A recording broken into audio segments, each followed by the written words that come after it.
Hola, soy Fabián Berenblum y me sumo a la campaña Horta en Casa. Como saben, a nivel nacional nos están pidiendo que no salgamos a la calle porque es la mejor manera para evitar que más personas se contagien de coronavirus. Junto a Horta Argentina, queremos acompañarlos durante los días en los que nos toca quedarnos en casa. Por eso, preparé esta conversación con nuestra docente Gabriela Yankelevich, quien nos va a dar su testimonio en esta fecha tan importante que es el 24 de marzo, un nuevo aniversario del último golpe militar que sufrió la Argentina. Hola Gaby, ¿cómo estás? Hola Fabi, ¿qué tal? ¿Cómo estás?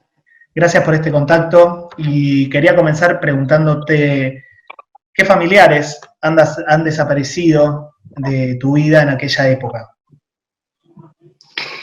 Bueno, de mi familia desaparecieron 4 personas. Desaparecieron mis 2 cuñados, mis 2 hermanas y yo tengo mi sobrino recuperado. Él estuvo desaparecido también una semana, pero lo recuperó mi mamá. Mi cuñado, el primero en desaparecer, fue Jaime Eduardo Said. Él era abogado y lo secuestraron en la Puerta de Bray, que él iba pasando con el auto y lo secuestraron, atravesaron un auto adelante y lo secuestraron y lo llevaron a la ESMA. La ESMA es la Escuela de Mecánica de la Armada. Mi otro cuñado desapareció, Daniel Marcelo Shapira, desapareció en abril del 77 y también él desapareció en San Juan y Boedo en una parada de colectivo y también fue llevado a la Escuela de Mecánica de la Armada. Mis hermanas, Andrea, la esposa de Daniel, y Claudia, la esposa de Eduardo, se fueron a vivir juntas luego que sus 2 maridos desaparecieron. Y mi hermana, en el momento de la desaparición de su marido, estaba embarazada de 3 meses y luego tuvo a mi sobrino en el Hospital Durán, al cual le puso el nombre del padre Daniel y su apellido, Yankelevich, nuestro apellido, dado que tenía miedo que lo relacionaran al bebé con su padre porque ya estaba desaparecido. Mis hermanas se fueron a vivir a Chiladat, como ya dije, a la provincia de Buenos Aires, y desaparecen el 4 de octubre de 78, que las van a buscar a la casa. Primero a mi hermana mayor, a Claudia, la secuestran yendo a la verdulería, la encapuchan y la meten en un Ford verde, que eran los autos que usaban los paramilitares para cuando iban a secuestrar gente. Y a mi hermana Andrea la secuestran junto a su bebé el mismo día.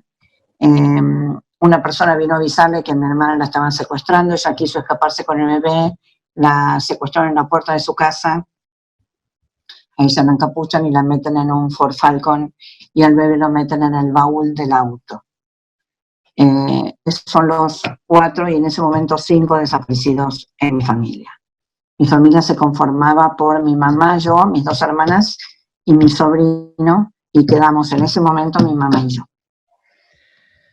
¿Y tu mamá cómo reaccionó? ¿Qué hizo ante la desaparición de sus 2 hijas?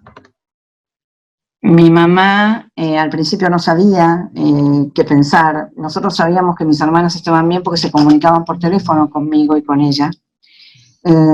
Nos hablaban a la mañana y a la noche para avisarnos que estaban bien y durante muchos días no hablaron. Muchos días, estoy calculando que eran 2 días. Y empezamos a suponer que algo les había pasado. Entonces, mi mamá fue a buscar la casa de ellas. No sabíamos muy bien dónde vivían. Teníamos alguna noción. Y yo le di algunas pistas, mi mamá reconstruyó todo y fue y reconoció la casa de mis hermanas por una colcha de mi abuela que estaba colgada en el patio de la casa de ellas, porque los militares cuando nos vinieron a buscar se llevaron absolutamente todo, muebles, ropa, el botiquín del baño, los roperos enteros, absolutamente todos, aparte de ellos, por supuesto. Mi mamá se enteró cómo había sido porque una vecina salió a colgar la ropa y mi mamá la vio que tenía una venda en la cabeza y le preguntó qué pasaba. La vecina no quería hablar, estaba muerta de miedo. Finalmente, por suerte, le dijo que a ella le pegaron porque le estiró las manos a mi hermana para que le entregara al bebé y el militar la desmayó con un golpe en la cabeza. Y bueno, esta mujer fue la que le contó a mi mamá que finalmente habían venido los militares y se habían llevado todo. Gaby, Luego, sí, sí, perdón. continúa. Bueno, mi mamá empezó a recorrer lugares, fue a una comisaría, pero le habían dicho, no teníamos a dónde, digamos, ir a preguntar absolutamente nada. Claramente en esa época era como difícil, no podíamos ir a la policía, no podíamos ir a ningún lado. Y mi mamá le dijeron que vaya a presentar la denuncia más por su nieto que por sus hijas. Y fue con todo el dolor del alma a decir que estaba peleada con sus hijas hace rato, pero que a ella le importaba saber de su nieto. Cuando llegó a la comisaría a hacer la denuncia, la oficial que le está tomando la denuncia, le dice a mi mamá, señora, ¿el bebé es rubio? Y mi mamá le contesta, sí, por supuesto. No, eso no nos busque, señora, eso los vendemos. Y luego, bueno, mi mamá se entrevistó con el comisario también le dijo que no los buscara más, y luego fue a Campo de Mayo, y la que la atendió fue Galtieri, y Galtieri le mostró unas fotos de unos chicos, por supuesto, la foto de mi sobrino. En esa época no había revelación, no había fotografía digital, no había revelación instantánea. Perdóname, Gaby. Nada, simplemente aclarar que Galtieri era un alto jefe militar que fue presidente de la Argentina en 1982 y responsable de enviar a las tropas e iniciar la guerra de Malvinas, ¿no? Totalmente. En ese momento no tenía tanto poder, digamos, pero bueno, la atendió a mi mamá, y luego cuando mi mamá se iba, mi mamá no sabía si iba a salir viva de ahí, y a la semana nos llamaron para decirnos que mi sobrino estaba en el patronato de menores de San Martín. Gaby, más allá de este relato que estás haciendo de la familia, digamos, del derrotero familiar, si yo tuviera que preguntarte por dos recuerdos personales de esa época en la que vos eras una niña que comenzaba a ser adolescente, ¿cuáles nos querrías contar? Bueno, el primero fue el mismo 24 de marzo que yo iba a la escuela, me levanté y me fui a la escuela como siempre, y llegando a la escuela un portero estaba lavando la vereda y me dijo, nena, ¿qué haces en la calle? ¿No sabés que hubo un golpe de Estado? Yo no sabía a qué se refería, no entendía lo que era, no entendía lo que era un Estado, no sabía si habían entrado y lo habían golpeado, no entendía nada.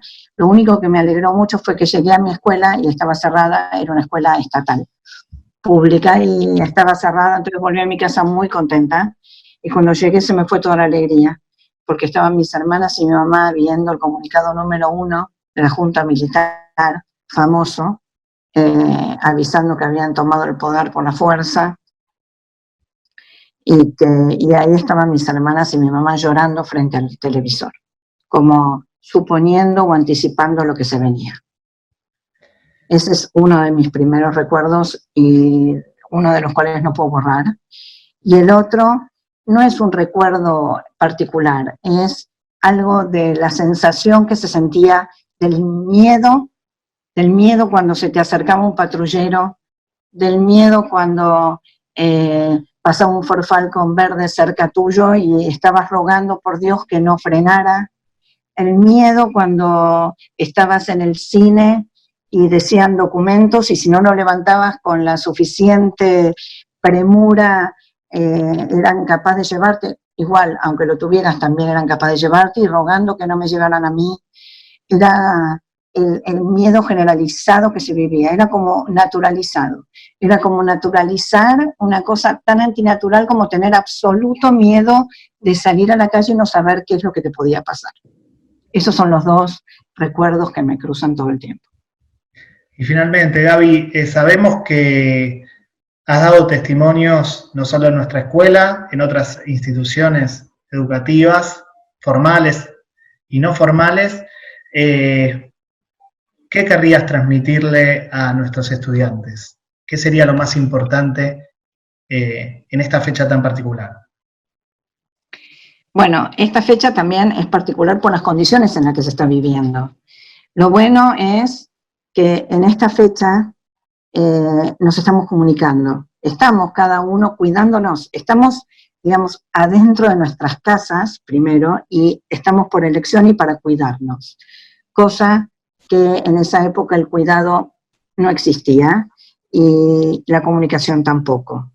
Y lo que quiero decir con respecto a la comunicación es, quiero transmitir, yo estoy acá y esto lo debo hacer para transmitir, para que esto se sepa, para que esto no se pierda, para que la memoria continúe su camino.